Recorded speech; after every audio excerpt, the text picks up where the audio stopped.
millivolt drop test performed on circuit breaker. So, the millivolt drop test, also known as the contact resistance test, is performed on a circuit breaker to measure the electrical resistance across the main contacts when the breaker is in the closed, that is on position. This test ensures that the breaker contacts are healthy and capable of carrying the rated current without excessive heating or energy loss. The test is carried out to measure contact resistance across the breaker contacts, detect deterioration such as pitting or erosion from arcing, oxidation or moisture contamination, loose or misaligned contacts or high contact film or wear, etc.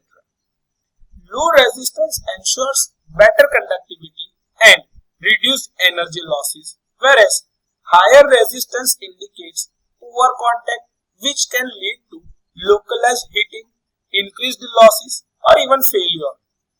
Firstly, ensure the breaker is in closed position. Connect the current leads to both the ends of the contacts and voltage leads across the breaker terminals, that is Kelvin 4-wire method. Inject a known value of a DC current, that is steady current, through the breaker into the system, usually 50 ampere, 100 ampere or more depending on the rating. Measure the voltage drop in millivolts across the contacts with micro ohmmeter or ductor tester.